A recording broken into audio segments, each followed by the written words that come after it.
మీ బాబాయ్ బుద్ధి మంచిది కాదని నీకు తెలుసు కదా తల్లి. ఊళ్ళోనే నిన్ను చంపాలని చూశాడు. ఇప్పుడు నువ్వు ఒంటరిగా ఉన్నావు కాబట్టి మీ బాబాయ్ని నమ్మలేం కదా. అందుకే నీకు రక్షణగా వచ్చాను తల్లి. థ్యాంక్స్ స్వామి. ఏయ్, ఎవరితో మాట్లాడుతున్నావు? నా కోసం మా ఆంజనేయ స్వామి వచ్చారు. ఆ స్వామితోనే మాట్లాడుతున్నాను. నన్ను డైవర్ట్ చేయడానికి డ్రామాలు ఆడుతున్నావా? డ్రామా కాదు బాబాయ్, నిజంగానే మా స్వామి వచ్చారు. కావాలంటే చూడు. నాకెవరో కనిపించట్లేదే. దేవుడు అందరికీ కనిపించరు, మంచి వాళ్ళకి మాత్రమే కనిపిస్తారు. నువ్వు మంచివాడివి కాదు కదా, అందుకే నీకు కనిపించడం లేదు. ఆ రోజే ఇలాగే నన్ను ఎమోషనల్ బ్లాక్మెయిల్ చేసి నా నుంచి తప్పించుకున్నావు. ఇప్పుడు కూడా నన్ను బ్లాక్మెయిల్ చేయడానికి ట్రై చేస్తున్నావా? నీ కట్టు కథలు నేను నమ్మను. కట్టుకథలు కాదు బాబాయ్, నిజంగానే నేను ఆంజనేయ స్వామితో మాట్లాడుతున్నాను. ఈ స్టోరీలే వద్దంటున్నాను. నోరు మూసుకొని కూర్చో. నువ్వు ఉన్నావంటే మా బాబాయ్ నమ్మట్లేదు. చూసావా స్వామి? మీ బాబాయ్ లాంటి వాళ్ళు మంచి మాటలు, మంచి వాళ్ళు చెప్పే మాటలు వినరమ్మా. నా మహిమేంటో చూపిస్తాను చూడు. హ్మ్? హ్మ్.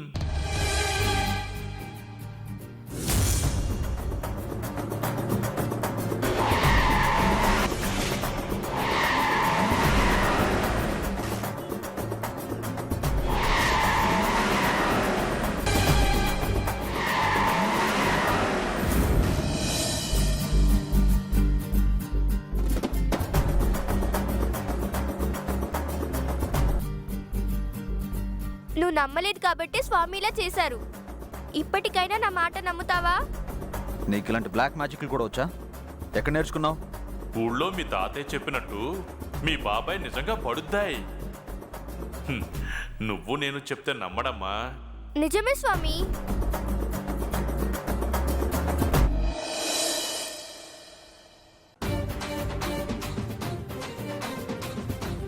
పిచ్చి పిచ్చి వేషాలు వేయకు.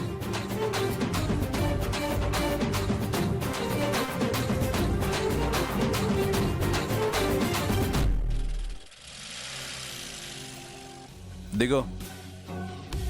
నన్ను ఎక్కడికైనా తీసుకెళ్లి చంపేయాలనుకున్నావు. మా స్వామి మహిమ చూసిన తర్వాత నన్ను చంపకుండా మా ఇంటికి తీసుకొచ్చావు కదా బాబాయ్.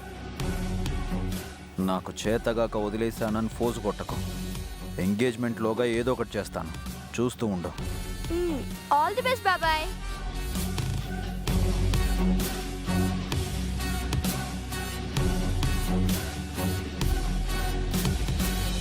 బాయ్ బాబాయ్.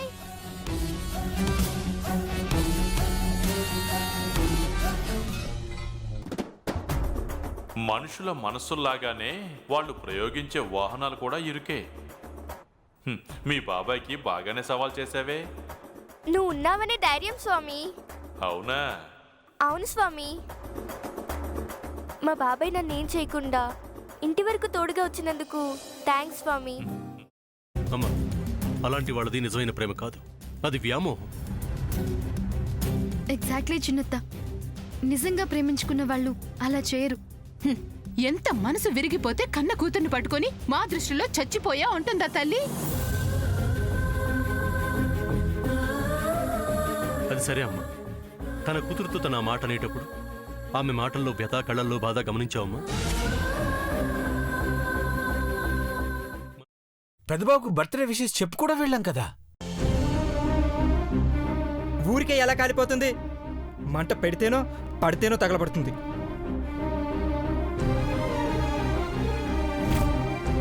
కరెక్ట్ చిన్నబాబు, నీకొచ్చినట్టే నాకు డౌట్ వచ్చింది. పార్వతే షర్టును తగలబెట్టిందనుకుంటా.